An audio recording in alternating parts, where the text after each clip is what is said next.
Salut, c'est Cyril, je te rejoins à nouveau pour te parler de livres. Alors aujourd'hui, on va parler de deux livres et on va parler de la société dans laquelle on vit aujourd'hui.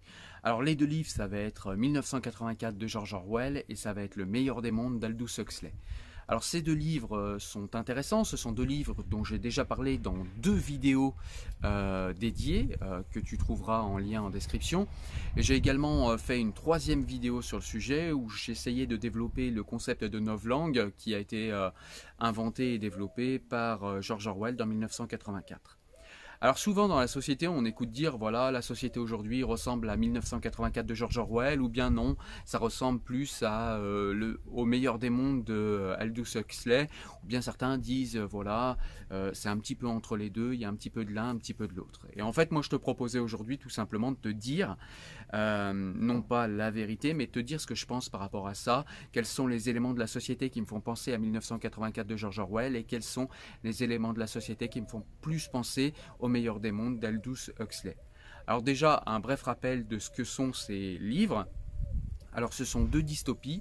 Dans 1984, c'est plus une dystopie en fait où la société est tenue par la peur, par la terreur, mais aussi par la violence brute, enfin par la force brute, donc la violence physique, est tenue également par eh bien une histoire qui est refaite, c'est-à-dire la mémoire collective qui est manipulée.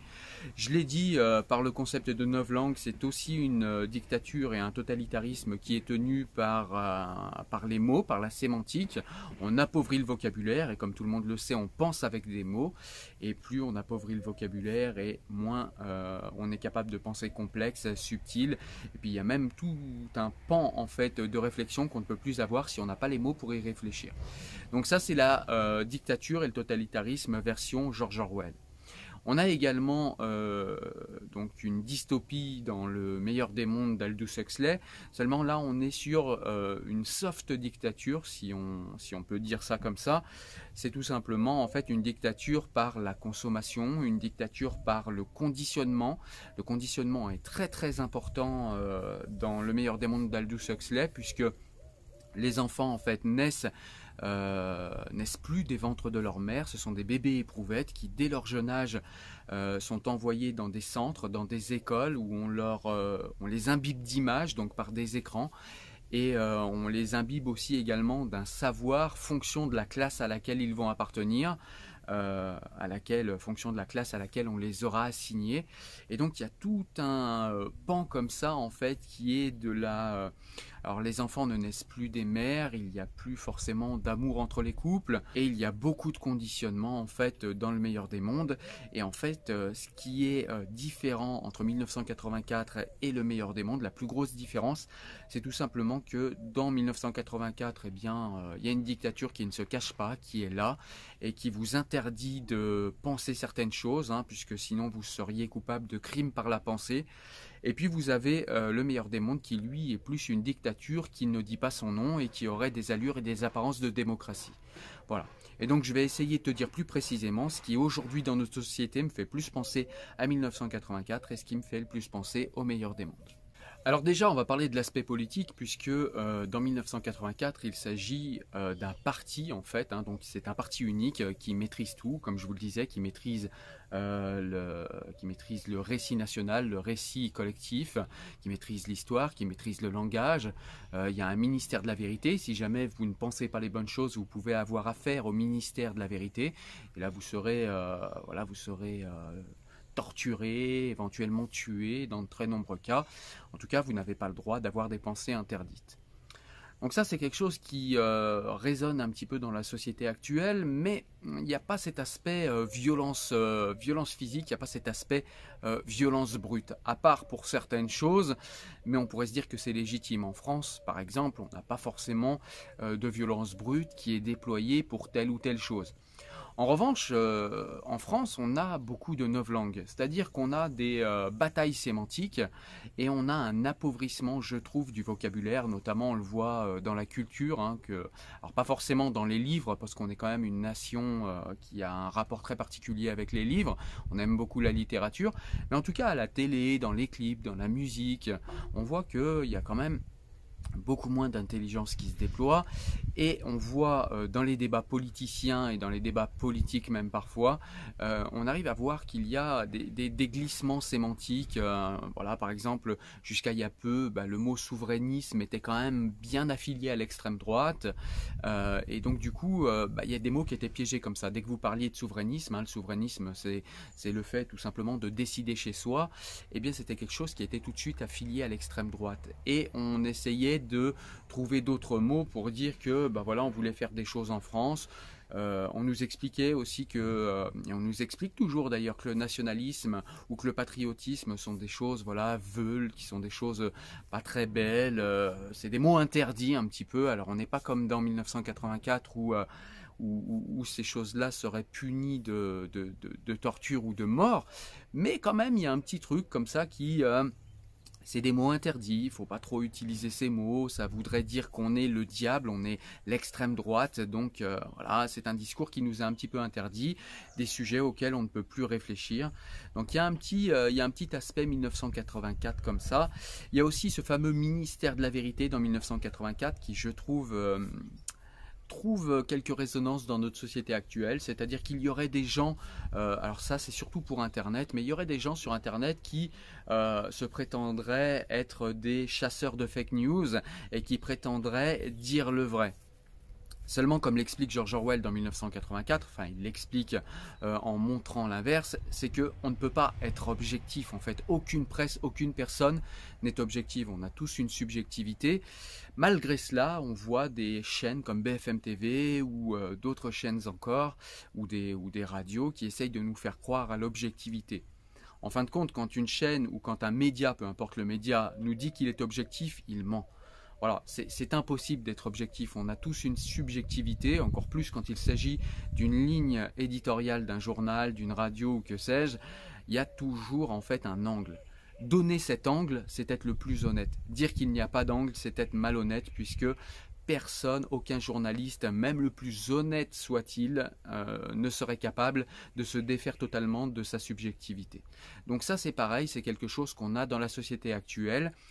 Et c'est un élément auquel nous fait réfléchir George Orwell dans 1984.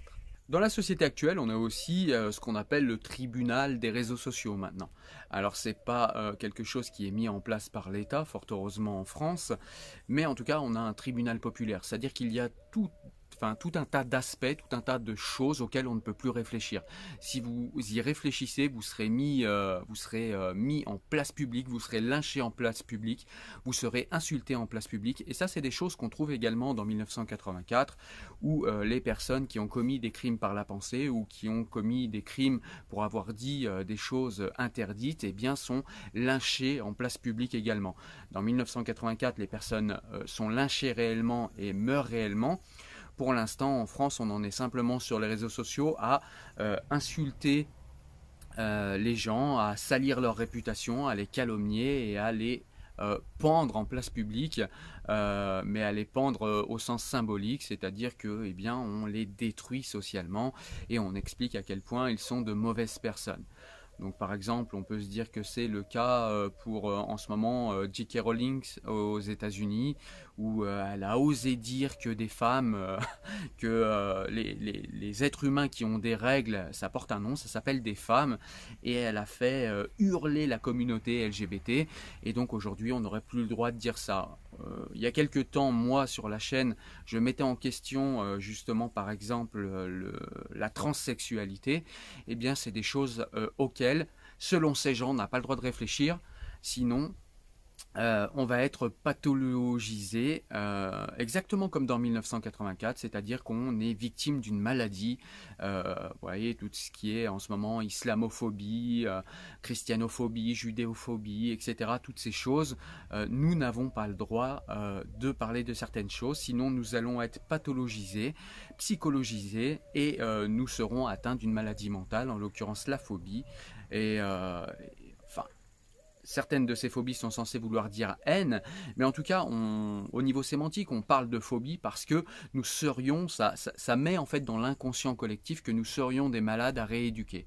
Et donc, ça nous interdit de penser tout un tas de choses, comme la transsexualité, je le disais, comme l'homosexualité. Voilà, il ne s'agit pas de dire que c'est mal, que c'est bien, qu'il faut tuer, qu'il faut mettre ces gens en place publique.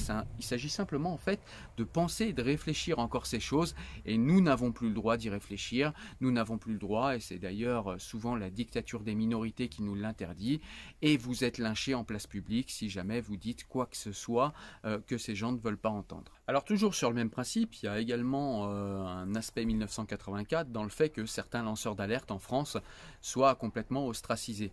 Je pense là récemment, je vous mettrai ici l'image et le lien en description, je pense à cette personne à Pôle emploi qui a été virée pour faute grave parce qu'il a trop bien fait son travail.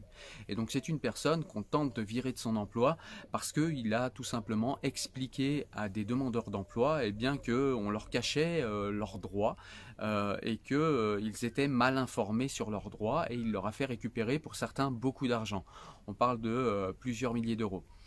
Donc voilà, et cette personne-là a été virée, donc elle va se battre, il y aura un procès, je ne sais pas comment ça va se passer, je ne sais pas quel sera le résultat du combat de cette personne, mais on voit qu'en France quand même, quand on a des lanceurs d'alerte, quand on a des personnes au sein de l'administration qui dénoncent des dysfonctionnements, eh bien au lieu d'être protégé par l'État et d'être protégé par la société civile dans son ensemble, a priori, eh bien on a une personne qui est mise à l'écart, qui est lynchée par sa hiérarchie, qui est mis de côté et qui perd son emploi, donc qui perd son salaire et son moyen de subsistance. Vous admettrez que pour se défendre, c'est quand même compliqué.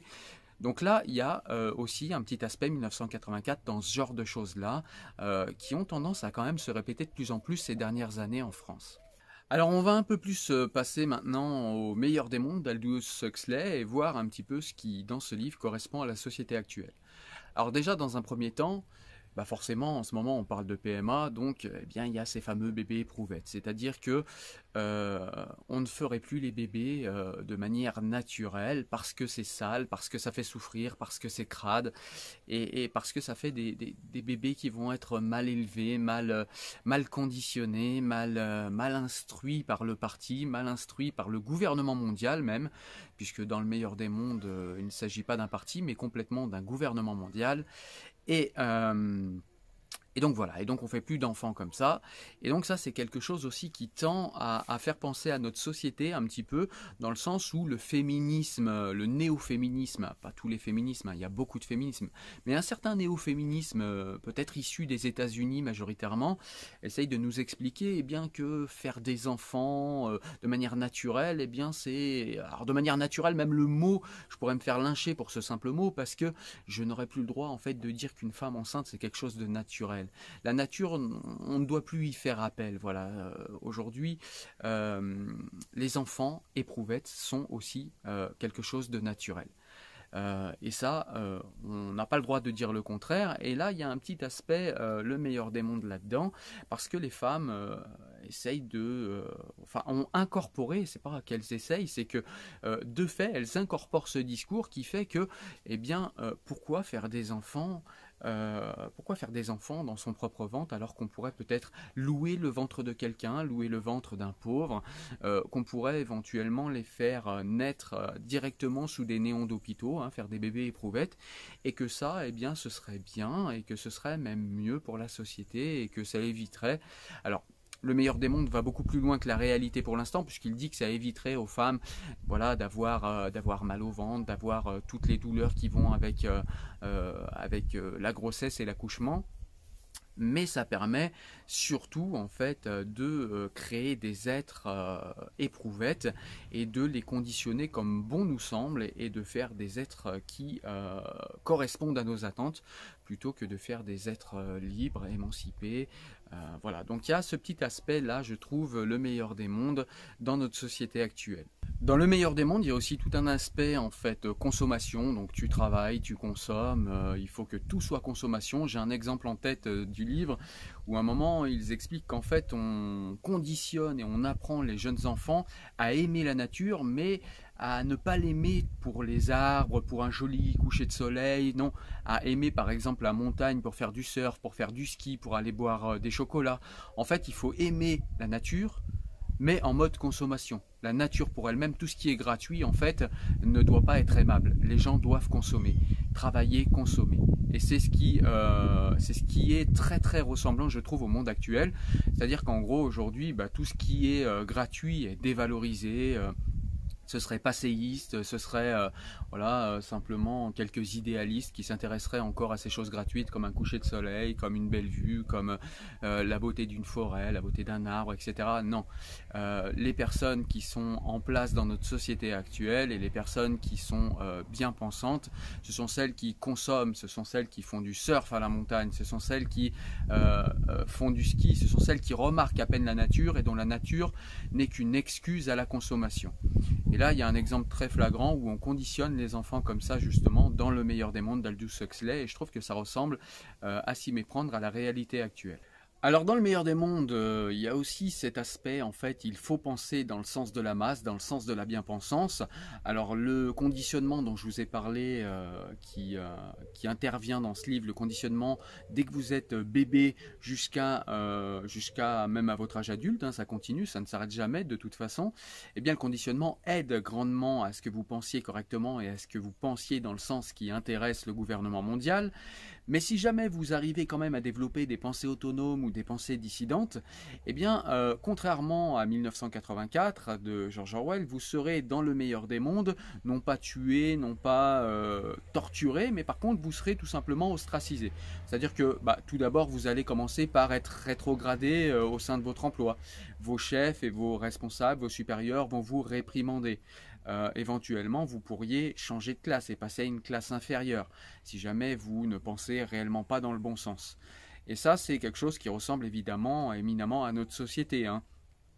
Dans une entreprise, si vous pensez différemment de la culture d'entreprise, si vous avez une pensée autonome ou une pensée dissidente, eh bien vous risquez de vous faire réprimander par vos supérieurs hiérarchiques.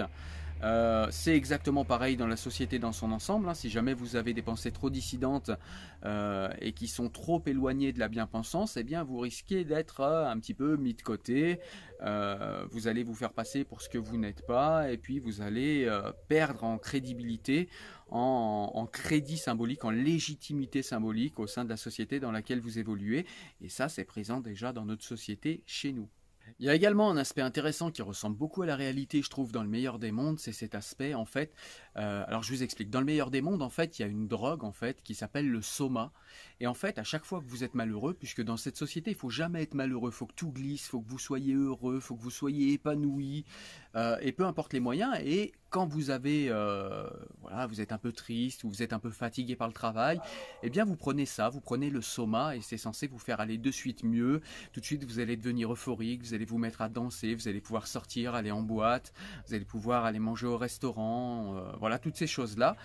Et ça ressemble éminemment à la société actuelle. Le soma qu'il y a dans Le meilleur des mondes, eh bien on pourrait penser dans notre monde à nous, dans notre monde actuel, on pourrait penser à l'alcool, on pourrait penser à la cocaïne, on pourrait penser au shit, on pourrait penser à toutes ces choses qui sont pour certaines légales, comme comme l'alcool, comme la consommation, hein, qui est une drogue aussi.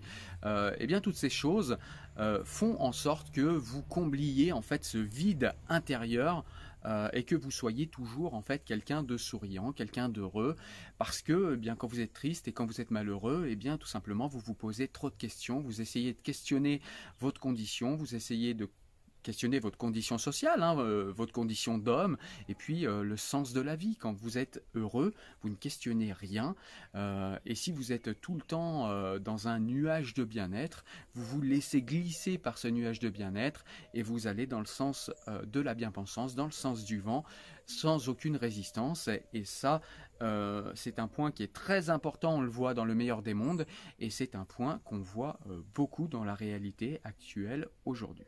Alors il y a également des points qui sont similaires entre les deux livres, entre 1984 et Le meilleur des mondes, et je vais en noter deux. Alors il y en a beaucoup plus, hein, mais je vais en noter moi deux qui sont, me semble-t-il, les deux plus intéressants. C'est la destruction de la cellule familiale. Si dans 1984 on détruit la cellule familiale par la méfiance, parce que si jamais quelqu'un de votre famille produit un crime par la pensée devant vous, vous devez le dénoncer. Donc ça enlève toute solidarité, toute fraternité familiale. Et donc du coup, eh bien, ça détruit des familles parce que voilà, vous êtes méfiant de votre enfant qui peut vous balancer, vous êtes méfiant de votre femme qui peut vous dénoncer à tout moment. Et donc ça brise en fait les structures familiales. Dans le meilleur des mondes, c'est la même chose, la cellule familiale est détruite, mais pas pour les mêmes raisons. On détruit la cellule familiale parce qu'on pense que de toute façon, on n'a plus besoin de structure familiale pour élever les enfants, puisque dans le meilleur des mondes, les enfants sont élevés par le gouvernement mondial, donc ils sont pris en charge depuis le bébé éprouvette jusqu'à l'âge d'être un adulte. Donc à ce titre-là, il n'y a plus de raison d'avoir une famille, donc la famille est détruite, mais la famille est également détruite dans le sens où rester avec la même femme, eh bien, c'est pas forcément quelque chose de bien parce qu'on va s'attacher, que l'amour c'est quelque chose qui potentiellement peut nous faire souffrir si la personne ne nous aime plus ensuite. Et comme dans le meilleur des mondes, eh bien, on est dans une société, comme je vous l'ai expliqué, où vous devez toujours être heureux et tout doit glisser. On évite de faire en sorte que les gens s'attachent et que les gens s'aiment. C'est mieux que les gens aient des relations, mais des relations courtes, des relations sexuelles, voilà, mais de manière assez courte, de façon à ce que vous n'ayez pas le temps de vous attacher. Et donc vous n'avez plus non plus, dans le meilleur des mondes, cette structure familiale, parce que la structure familiale, eh bien, c'est quelque chose qui est une micro-société, qui est une société dans la société, et les totalitarismes ne tolèrent pas les sociétés dans la société, parce que une société dans la société peut éventuellement être dissidente et peut éventuellement être fraternelle en plus, donc ça c'est dangereux également, et puis peut développer de la confiance et donc peut-être des prémices de rébellion par rapport à un système qui ne leur paraîtrait pas juste. Le deuxième point commun qu'il y a entre le meilleur des mondes et 1984, c'est aussi la manière dont ces deux sociétés, pourtant très différentes, traitent le prolétariat. Dans 1984, le prolétariat, c'est tout simplement des gens qui sont réduits à la pauvreté, qui ont des idées dissidentes, qui s'accouplent entre eux. Voilà, ils vivent comme des sauvages et du coup on les laisse vivre comme des sauvages, et puis de toute façon on les laisse dans une telle ignorance et dans un tel manque de savoir que de toute façon, même s'ils ne sont pas endoctrinés, les prolétaires, ils n'ont pas besoin d'avoir des idées politiques, il suffit qu'ils fassent une petite rébellion pour qu'on les mate assez rapidement, et puis souvent ils sont tellement affamés qu'ils pensent plus à travailler pour leur maigre pitance plutôt que d'essayer de se rebeller ou d'avoir des idées dissidentes. Voilà, donc on les affame à tel point que même s'ils vivent comme ils vivent, eh bien de toute façon ils sont affamés et par un travail harassant qui leur rapporte peu, et par les guerres aussi, parce que eh bien ils subissent des guerres incessantes. Dans 1984, je vous l'ai pas dit, mais il y a une guerre incessante entre trois gros blocs. Pour en savoir plus, je vous laisserai voir dans le lien où je parle précisément de ce livre, mais voilà, il y a trois gros blocs qui sont toujours en guerre, et donc du coup bien les prolétaires sont pris là-dedans. Et donc ils n'ont pas le temps de former, et ils n'ont pas les moyens non plus intellectuels de former des idées dissidentes, puisque de toute façon, bien ils n'ont pas d'école, et puis ils ne savent pas ce qui se passe de toute façon à l'intérieur du parti, donc on ne cherche même pas à les endoctriner, on cherche juste à ce qu'ils ne se mêlent pas de ce qui se passe dans le parti, point. Et à les maintenir à distance. Il y a également un aspect dans 1984 qui ressemble beaucoup à notre société actuelle, et c'est assez récent, alors j'ai failli oublier, mais voilà, j'en parle maintenant, c'est cette fameuse surveillance de masse. Grâce aux nouvelles technologies, eh bien, ces dernières années, on voit que les États, en tout cas des sociétés privées d'abord, mais parfois ces sociétés privées sont contraintes par les États de collaborer. Alors tout dépend de l'état de la société. On comprend qu'en Chine, c'est beaucoup plus compliqué pour une société privée de refuser au Parti communiste et à la dictature chinoise de collaborer, alors qu'en France, c'est peut-être un peu plus compliqué, mais n'empêche que ça existe aussi. Et donc, eh bien, tous les appareils que l'on a, que ce soit les smartphones, que ce soit les informations qu'on donne nous-mêmes sur les réseaux sociaux, eh bien, tout ça participe à une grande surveillance de masse qui ressemble beaucoup à 1984 et qui permet à ceux qui sont en face de nous, non pas dans notre monde à nous aujourd'hui, non pas encore comme dans 1984 de nous tuer ou de nous torturer en cas de mauvaise pensée, mais ça permet de nous contrôler et de nous envoyer des contre-idées, de nous envoyer en fait les informations qui peuvent éventuellement influer sur notre manière de penser, et c'est ainsi une manipulation de masse qui a lieu. Dans 1984, il y a un petit peu ça, mais on est plus vraiment dans la force physique et dans l'interdiction vraiment de penser. Donc il y a l'aspect dans nos sociétés actuelles, il y a l'aspect surveillance de Big Brother dans 1984, mais il n'y a pas encore l'aspect violence et torture qu'il y a dans 1984. Donc nous, en France, on peut se dire qu'on a l'aspect surveillance. Dans des pays totalitaires comme la Chine, il y a l'aspect également violence, puisque s'il y a des pensées dissidents en Chine, on l'a vu avec le coronavirus, il y a des médecins qui disparaissent, il y a des scientifiques qui disparaissent, on ne les voit plus jamais, et ça c'est typiquement orwellien. C'est vraiment ce qui se passe dans 1984. Donc voilà, nous en France on s'en tient pour l'instant à l'aspect surveillance de masse et manipulation des masses, puisqu'on sait ce que pensent les masses, et si on sait ce que pensent les masses de manière de plus en plus précise grâce aux réseaux sociaux, grâce aux écoutes, grâce à ces choses-là, grâce aux smartphones hein, notamment et puis aux ordinateurs, eh bien on arrive à manipuler les masses. En France pour l'instant on en est là, à simplement la manipulation des masses. Donc je dirais qu'on a un semi début de Big Brother en France, mais qui n'est pour l'instant pas coercitif, qui est simplement dans la manipulation. Voilà, je vous ai donné dans cette vidéo les grands points qui selon moi font que la lecture de 1984 de George Orwell et du meilleur des mondes de Aldous Huxley sont des livres majeurs qu'il faut avoir lus pour comprendre la société actuelle, parce que selon moi nous sommes à mi-chemin entre les deux. Même si je pense qu'on est quand même plus près du meilleur des mondes d'Aldous Huxley, on est quand même aussi, il y a quelques aspects Big Brother dans notre société qui sont pas laissés de côté quand même et qui sont à surveiller de très très près. Voilà, mais en tout cas, j'espère que tu as compris par cette vidéo où j'essaye de te montrer en quoi la réalité ressemble aujourd'hui à ces deux dystopies qui ont été écrites il y a plusieurs décennies, et donc il faut impérativement que tu lises ces deux livres. 1984 de George Orwell, c'est un livre qui est très prenant, c'est limite, c'est une dystopie, mais on dirait un thriller, c'est vraiment un livre qui, à certains moments, m'a pris à la gorge, m'a serré la gorge, donc c'est bien écrit, c'est vraiment un livre génial qu'il faut vraiment avoir lu. Et puis, Le meilleur des mondes d'Aldous Huxley, je trouve, est un peu moins bien écrit, j'ai eu un peu plus de mal, je sais pas, c'est le style, je sais pas, mais j'ai insisté, il faut insister vraiment, et là vous découvrez des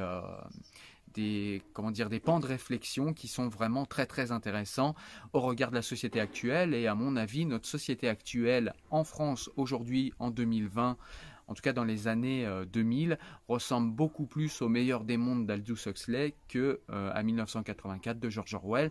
Donc même s'il est difficile à lire, c'est quand même un livre qu'il faut lire, il va vous faire comprendre tout un tas de choses. Voilà, écoute, c'était Cyril pour te parler de 1984 et du meilleur des mondes et de la relation qu'il y a avec le réel et la réalité actuelle de ce que nous vivons. Moi, je te dis à très bientôt pour parler à nouveau de livres ou pour éventuellement des débats. Porte-toi bien, ciao ciao, salut.